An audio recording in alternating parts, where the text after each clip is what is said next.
Hey guys, welcome back. We're going to continue on with integrating double integrals with polar coordinates. And so the example we have right now is our region of the square root of x squared plus y squared dA, where r is the region of xy, where x squared plus y squared is in between the numbers 1 and 9, and y is greater than or equal to 0.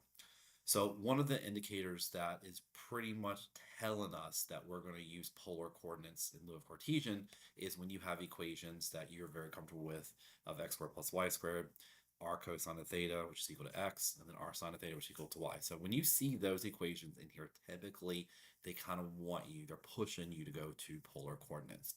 So first thing is we've got to find our bounds for r and theta. So we actually don't need to graph this necessarily because we actually have our information here.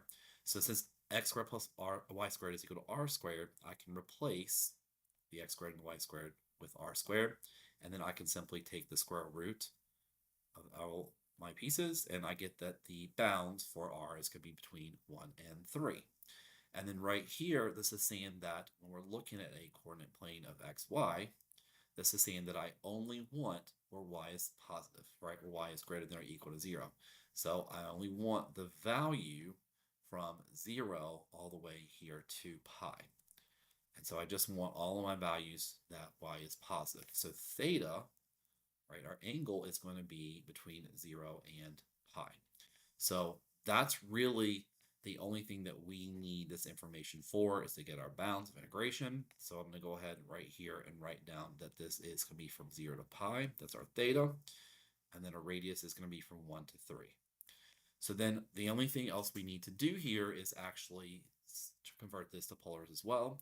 Well, right again, here you see that this is actually the square root of r squared, right? Because x squared plus y squared equals r squared. So I can replace x squared plus y squared, just like I did over here, with r squared, and then I get the square root of r squared.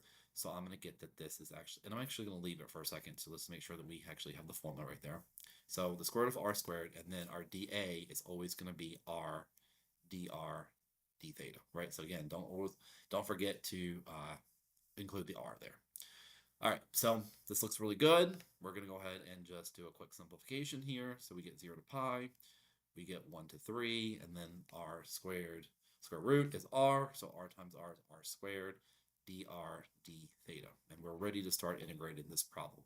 All right, so first thing we're going to do is we're going to evaluate this with respect to r. So we're going to go ahead and write down our 0 to pi. We're going to integrate r squared, which is r cubed over 3. And we're going to evaluate that from 1 to 3 of d theta. All right. So I'm going to keep the same color here for this one. I'm going to pull up the 1/3 as I've been doing many times before. I like to pull the constants out. And then using the fundamentals of the calculus, I'm going to go ahead and put the 3 in here. 3 cubed is 27. Minus 1 cubed is 1. And then d theta. All right, and we're kind of in the home stretch here. So the next thing we have to do is just do a quick simplification of this, where we get the integration from 0 to pi of 2060 theta. I think in a previous video I said I would not use that color, so I need to change it out now. And we're going to integrate.